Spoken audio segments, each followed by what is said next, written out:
Les gens, arrêtez de vous plaindre qu'il pleut en France, qu'il pleut trop en France. Arrêtez de vous plaindre.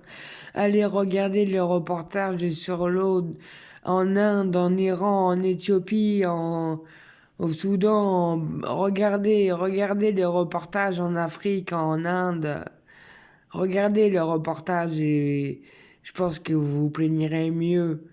Et en plus de ça, peut-être, je pense aussi que vous déprimerez moins. Dites-vous que l'eau, c'est la vie. Sans eau, il n'y a plus rien qui existe. C'est la fin de la vie sur Terre sans eau potable. Réveillez-vous, les gens. Hein?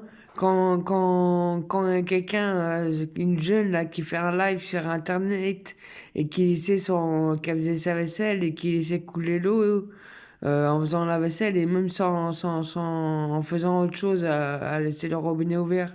Quelqu'un lui a dit de faire attention à l'eau. Et c'est là, dit, ouais, de toute façon, moi, c'est pas toi qui paye l'électricité, je laisse ouvert, et d'ailleurs, j'ai laissé couler le robinet.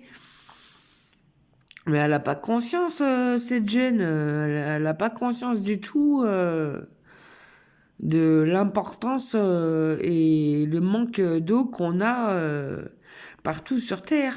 C'est pas parce qu'on a l'eau au robinet qu'on en aura tout le temps, hein, et puis qu'elle est potable, hein, et qu'elle sera potable. Hein. Donc réveillez-vous les gens. Hein. Moi je vous donne mon astuce. En plus vous ferez des économies sur votre porte-monnaie. Pour la douche, moi je prends jamais de bain. De toute façon j'ai pas de baignoire chez moi. Mais même avant, chez mes parents il y avait une baignoire. J'ai jamais pris de bain. Toujours des douches. Euh... Et c'était 2 fois par semaine, sinon c'était le lavabo parce qu'on était nombreux aussi. Parce que c'était surtout financièrement. Mais moi je vois aussi au niveau réservoir qu'on a dans notre pays, ou que je vois depuis minimum 4-5 ans là, des reportages sur l'eau justement, où qu'on dit certes qu'on a trop d'eau l'hiver, et que l'été, on est en sécheresse. Donc, ils ont fait je sais pas si ça s'appelle des irrigations. Ils ont fait des stocks d'eau, quoi. Ils stockent l'eau, pardon, pour qu'on en ait en été, qu'on manque pas d'eau en été. Et voilà.